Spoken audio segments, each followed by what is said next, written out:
كل يوم محتارة على سندوتشات الأولاد، فقلت أعمل الجمال والحلاوة والعظمة اللي انتوا شايفينها دي، وأرخص من الفول والطعمية واللانشون والجبن، وكمان تغييرة عن السندوتشات المدارس كل يوم. أهلا بكم، يلا بقى كده نسمي الله ونصلي على الرسول عليه أفضل الصلاة والسلام، وأقول لكم مكونات النوتيلا إيه. كوباية لبن، كوباية سكر، كوباية مش صغيرة لبن بودر، وكوباية مش صغيرة كاكاو خام، وكيس نسكافيه بالبندق، وشوكولاتة سما، أي شوكولاتة مطبخ متوفرة عندك، و3 معالق كبار كريم شانتيه. أول خطوة هي ليها 3 خطوات النتيلا، نتبع كده المقادير بالظبط وهتطلع معاكي مظبوط. أول حاجة بجيب كوباية اللبن على كوباية السكر على كيس النسكافيه، وادوبهم كده بالمضرب لحد ما السكر يدوب مع اللبن. خلاص كده هزود كده معلقة كمان من النسكافيه، لان انا عايزة النوتيلا بتاعتي يكون فيها ريحة النسكافيه كده بالبندق والنسكافيه السادة. كده ضربتهم مع بعض، ارفع الحلة بتاعتي على النار بقى، يكون نار متوسطة ما يكونش عالية. طبعا ايدي تكون فيها على طول، انا مش عايزاه يغلي، انا عايزاه السكر يدوب، وعايزة بس يعني ايه يا دوبك يبقى سخن شوية، ما يبقاش. انا بقلب علشان عايزة السكر يدوب تماما ويختفي خالص من اللبن. طبعا بقى هروح كده طفيت عليه النار الوقتي، لان كان المفروض اقطع الشوكولاتة قطع يعني علشان ادوبها مع اللبن، بس عادي بسيطة يعني ممكن تضيفيها مع اللبن، بس اهم حاجة قلتلك السكر يدوب الاول. جبت كده الشوكولاتة سما او اي نوع شوكولاتة مطبخ متوفرة عندك، وقطعتها لقطع صغيرة كده علشان تدوب معايا مع سخونية اللبن والسكر.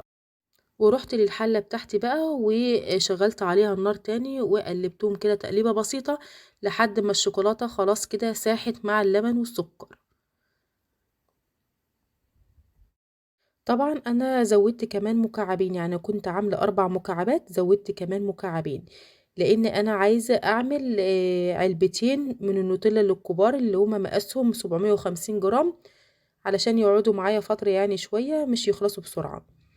الخطوة التانية بقى، جيت هنا جبت كمان كوباية لبن،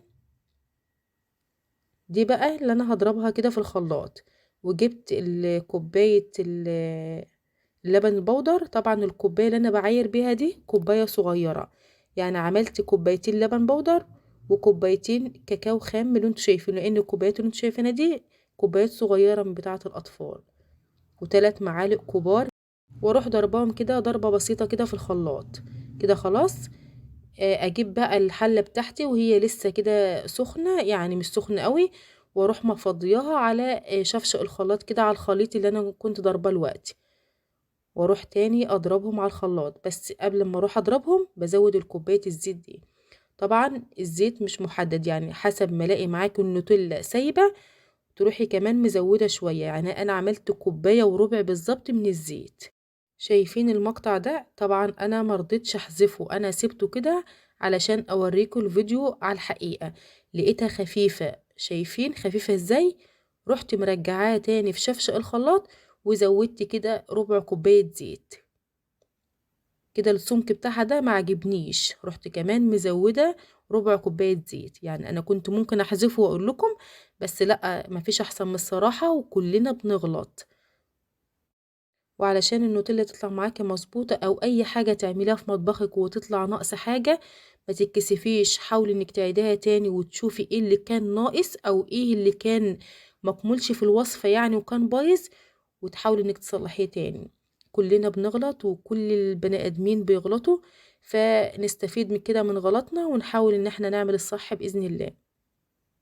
شايفين بقى الجمال بعد ما زودت كده ربع كوباية الزيت؟ شايفين السمك بتاعها عامل ازاي؟ انا كده بقى عايزاها كده، يعني كده لسه ما قعدتش في التلاجة معايا التلات 4 ساعات، يعني تقعد 4 ساعات 5 ساعات، كل ما تقعد في التلاجة كل ما بتمسك اكتر.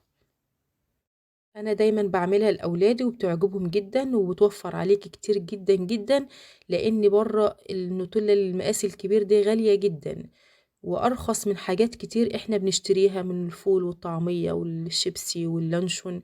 بتوفر بجد معاكي، يعني جربيها واحسبيها كده وهتلاقيها موفرة معاكي.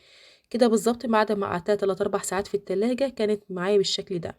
وكل ما تسيبيها في التلاجة كمان كل ما بتشدي معاكي. بس طبعا مش حابة انك تعمليها برضو جامدة قوي، هو ده السمك المناسب ليها اهو بالظبط كده. مش عايزة اكتر من كده، لا تكون سايبة ولا تكون جامدة قوي. ما شاء الله. والريحة بالبندق ما اقولكيش عليها، وريحة النسكافيه فيها حلو قوي. يعني انا اشتريت من المحلات من بره طبعا اكنك بتاكلي في حاجه مش عارفه طعمها ايه وكلها سكر. وبجد ما حبيتش ان انا اكل اولادي منها خالص. لما عملت دي على طول يعني وشفت مقاديرها حبوها، وانا حبيت ان انا اكلها لاولادي لان كلها حاجات صحيه ومش مضره ليهم. لو جربتيها بقى ابعتيلي كده في التعليقات وقوليلي ايه رأيكم في الطريقة بتاعتي، ولو كان ناقصكم اي حاجة اكتبيلي برضو في التعليقات وانا هرد عليك على طول. وعلشان النوتيلا بتاعتك تطلع حلوة وطعمها كمان احلى من الشكل كمان، الزيت بتاعك يكون نظيف. الشوكولاتة الخام بتاعتك بتاعة المطبخ تكون نوع يعني كويس. انا دايما بفضل نوع سما علشان الطعم يديكي الاحلى في الاخر يعني. وعلشان احنا بنعملها يعني لولادنا، فاكيد عايزين الاحلى لولادنا يعني، والطعم الحلو وكل حاجة حلوة ليهم. يا رب يكون فيديو النهارده عجبكم، واستنوني في فيديو جديد من قناة يومك اجمل مع ام فارس. وما تنسوش اللايك والاشتراك في القناة وتفعلوا زر الجرس علشان اي فيديو جديد ينزلك على طول. السلام عليكم ورحمة الله وبركاته.